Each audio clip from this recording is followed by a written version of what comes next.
Hello, me old fruit. Welcome to the broadcast. What did you make of date night? Woo-hoo-hoo! The Harkelinas out and about at the Santa Barbara Bowl. Dancing and prancing and twerking, and the hands were all over the place. Very handsy, touchy-feely with each other they were, getting in the mood for their date night.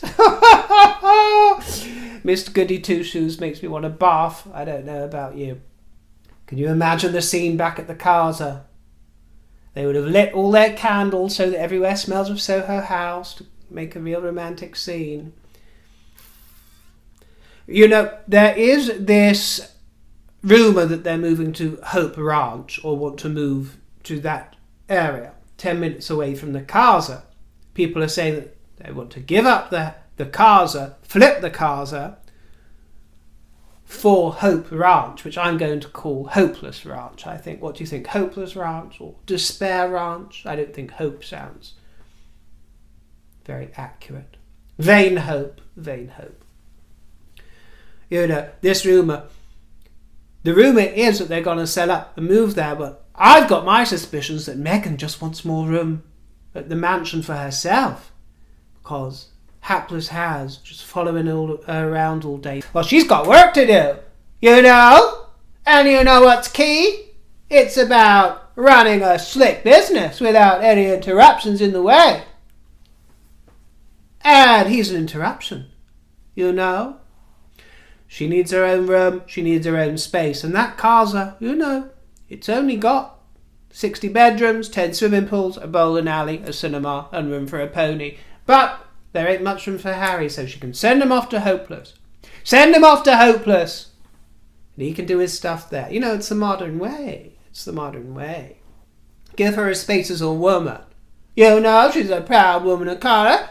And she needs her space for her rituals and her candles.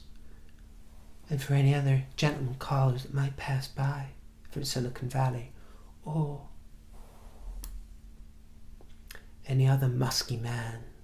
You know, any other musky, Elon-y musky man that might be suitable for her wants and whims. Who knows?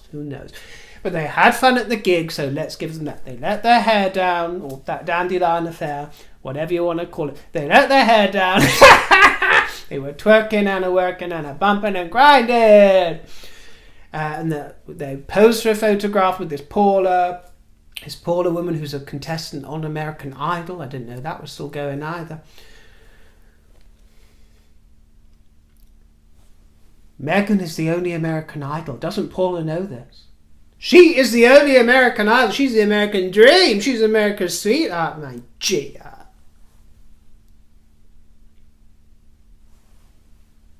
She truly is. Now,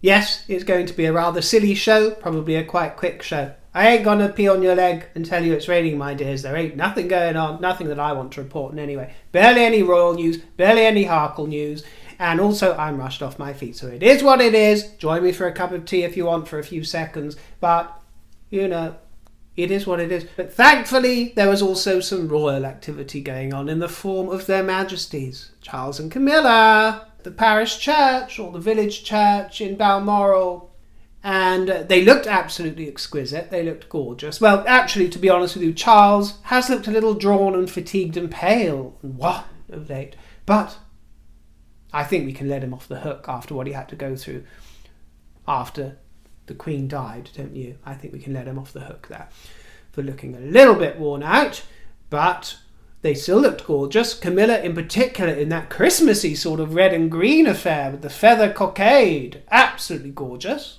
And Camilla was wearing a very different sort of number on Friday evening when she was at a dinner launching a literary festival. She wore blue velvet. Blue velvet number. I thought it was a onesie when I first set eyes on it. I thought it was one of those zip-up affairs, you know. A onesie affair, but no, it wasn't. It was a long blue thing. And she still managed to carry it off with aplomb. There was also a very joyous Corgi parade, where they appeared to congregate in front of Buckingham Palace in honour, as a sort of tribute to Her late Majesty. But don't they look lovely, those Corgis? Very whimsical, lots of fun, and really quite adorable. And speaking of corgis, Sarah York has been letting everybody know that the 2 corgis that they adopted from the late Queen, Sandy and Mick, are doing very well. Said they were very well trained, very well behaved, called them national treasures, and they're doing well, settling into Royal Lodge, because they already have 5 Norfolk Terriers. So they are integrating at the moment, but of course they would have already been acquainted with the corgis, having lived so near to the Queen. And let's face it, old Andy boy didn't have much to do, apart from fight lawsuits over the last couple of years, did he? So he was spending all that extra time with the Queen, and actually I thought to myself, he's not going to have much to do in the future, is he? Apart from hopping around between various properties. But he could go into dog breeding, couldn't he? He could breed corgis. That can be semi-lucrative. Not the megabucks he's used to, but it can pull in some coin, along with Fergie's books, of course. NAA says, River, you explain that we're now in the Carolean era for King Charles III. Would you say what it will be named for William, please? Thank you. Well, William in Latin is Gulielmus. Gulielmus. So it might be the Gulielian era. Gulielian. What a mouthful. But it has been used before, Gulielmus. There's existing coinage of a former King William, where you can see Gulielmus written on it. And actually it puts one in mind, doesn't it, of the French version of William, Guillaume. I think most versions of William begin with the G throughout the world, but we have the W here in the Anglosphere. But Guillaume, actually it reminds me of a childhood crush that I had on a Guillaume, who was an older student who was being hosted by a family that I knew. And I would go over and visit and flirt outrageously, I've got to tell you, with this Guillaume. But the host family were useless at French, and they hadn't bothered trying to learn the correct pronunciation as Guillaume, so they said his name as it was written down. Gillum. So we all called him Gillum, which must have been a little bit disconcerting for the poor chap, but it was only years later when I realised how it was actually pronounced, and then of course I was mortified. Guillaume. But there we go. But we could also give some other names to the reign of Big Willie, couldn't we, my dears? Couldn't we? We could have Big Willius. Big Willius. We could have Fortis Phallus. I thought that was a nice Latin version of Big Willie. Fortis Phallus. It's a nice, strong, kingly name. Or, this is rather nice, Willie Amorous. The Willie Amorous era. Because we're all rather enamoured of Big Willie, aren't we, my dears? We truly are. Connie Nana. Does she not have any mirrors whenever she dresses? I would think once she sees herself in the mirror, she'd see how bad it looks. She doesn't ever look good. She needs help with everything. The style of clothes, the colours, and size. Well, the trouble is she doesn't take help, my dear. And I'm going to tell you something in a second, but she doesn't take help from what I hear. Yes, she hires in the help. And it's a great shame because she could look a rave, she could look a dream a lot more of the time if she wanted to. But she always misses the target. She always misses the target because she won't heed good advice. She knows. She knows. It's a real shame because, I know it's no skin off their nose, but she is throwing so much expense and time and effort with these grand teams to try and build this confection of the souffle. These big teams there, getting her hair and makeup flown in, and Dior couture and everything, my dear. And it's all such a waste when you get it wrong. If she got it right, then I'd be like, okay, girl, okay, yeah, you do you, my love. But she doesn't. Does she? Always off target. So it's just a waste of energy. I feel sorry for the girl. I want to help the girl in that respect, you know. But, yes, this is what I was going to tell you. One of my sources, one of my Montecitan sources, let's put it that way, who is very saucy actually, come to think of it, very saucy, tells me that she has this fascination for poring over all the magazines. You know, the Vogues and the Condé Nast, spawn of Edward Enninful and Wintour and all the other. celebrés of the era, my dear. She's poring over the coffee table magazines all the time. She's like, I want that one. I want that one. I want that one. And the thing is, she sees these models. And I know that models ain't much these days, my dear. It's not like the 90s supermodels when models were models, you know. She'll see these highfalutin haute couture models, these hangers, because some of them have still got fairly good frames and bodies. Some of them, not many these days, but some live up to standards. But she will see the clothes hung as they should be hung, my dear, you know. Like our William. Hung exactly as a man should be, my dear. Well, these clothes hang beautifully on other women, on other types. And I'm not talking about body types here. I'm talking about people. Sometimes you need the right personality to carry a garment. You can't just chuck something a little exuberant or avant-garde on anybody with the hope of gilding a lily. Because sometimes it's not always a lily that you're gilding, is it? Could be an aspidistra, or a foxglove, or a weed, or a nasturtium, you know. But Megan, the aspidistra type, keep the aspidistra flying, my dear. You know, gild the aspidistra. It doesn't have the same effect as gilding a lily. And so she will order, bulk buy, go on a spree, get all these in and get the designers to send over these fancy goods, and it just doesn't have the same effect as it does on the models or on the samples, which would look fabulous for an editorial on the pages of Wonderland or Interview. Whatever you want, my dear, my old fruit, would look fabulous there.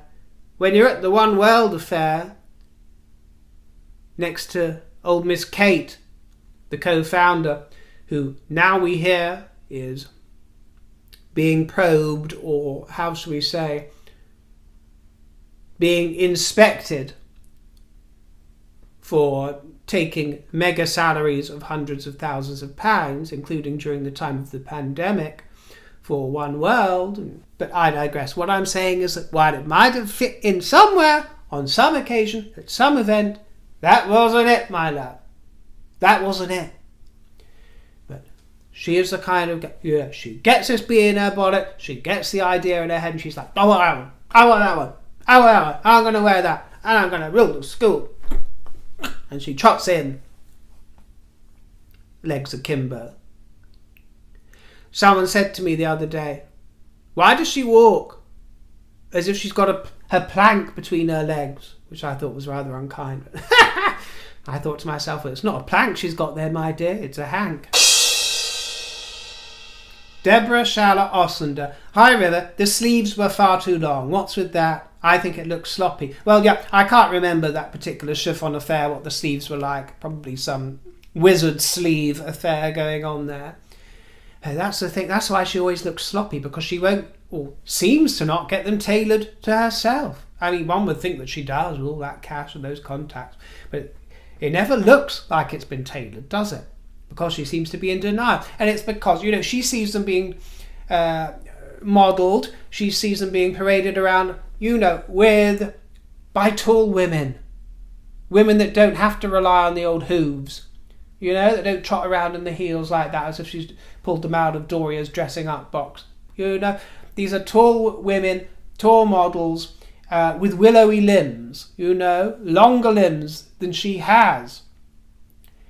And to be honest, rather like my figure, tall, slim, look fabulous in a pair of heels. You can't take a wonderful gown or a wonderful piece that would look fabulous on my frame, which is like a female supermodel of the 1990s, a Giselle, or a Naomi even, You can't take the fine silks and organzas of a Giselle and chuck it onto a Rachel Ragland, my dear, and hope for the best with all the wizard sleeves hanging down below, all this kind of baggy, sloppy nonsense of the cuffs, like some sort of oversized labia majora. Thank you so much for all the comments that came in last week following on from the Archetypes debacle, that broadcast about the Korean spa with Margaret Cho. And I was delighted to have a ton of comments that you can see for yourself there from many of my Asian viewers. And I was delighted to get your input, by the way. Thank you so much. I'm not just talking about Asian folk who live in the Anglosphere, be it the States or in the Kingdom or Australia, but also Asian folk who still live in Asia. It always blows my mind. You know, it's one of the wonderful things about the internet, because there's lots that I hate about it, a lot that I hate about it, my dears, as you know, but there are some splendid things. And, you know, the immediacy that I can put out a broadcast, you know, I have people from such far-flung corners of the globe watching my broadcast. And it was very edifying to see that the general consensus from everybody out there, without a shadow of the doubt, is that Meghan is absolutely reaching, together with the producers of this podcast, absolutely reaching for trouble that doesn't exist, dragging up all these stereotypes. You know, as we said many times, she's not really talking about archetypes, she's talking about stereotypes. Moreover, also she's talking about tropes. She might as well call it tropes. The trollop of tropes. That's what she should be, not the Duchess of Sussex, or even the Countess of Dumbarton. The trollop of tropes. Actually, I rather love the word trollop, so I wouldn't deign to give it to her. But if the cap fits. Yes, but the general understanding out there and agreement is that not only is she reaching, but this is also dated. You know, bringing up all these movies, always from the 90s, always from her time, back at the Immaculate Fart. Always from that time. And everybody's over it. Everybody's over it, my love. Amanda Lim says, I'm Asian, and I'd just like to say personally, I don't really care about our representation in Western media, because we don't need the West to validate us. We have a thriving entertainment industry of our own, from K-pop to Bollywood. Exactly. Asiatic American Flower says, I'm Asian woman who migrates to US since 12 years ago. As an Asian, I love Lucy character in Kill Bill. And yes, I'm also Dragon Lady because I was born under Dragon Year, according our lunar calendar, and so proud with dragon symbol. I decorate our home in US with dragon and Buddha wood sculpture. Asians embrace culture. Wherever we live, and we love family, things that Meghan can't relate to. We work hard and no nonsense. No word salad. Doesn't like it? Then move on. I wish she just shuts up. Asiatic American Flower? I couldn't agree with you more. Thanks for popping by, my fruit pastels. I appreciate your company, and I look forward to seeing you in the next broadcast. If you'd like to treat me to a cup of tea or a slice of cake, my tip jar is in the description box below, and I thank you most sincerely. I'll see you next time. Stay royal. Ta-ra!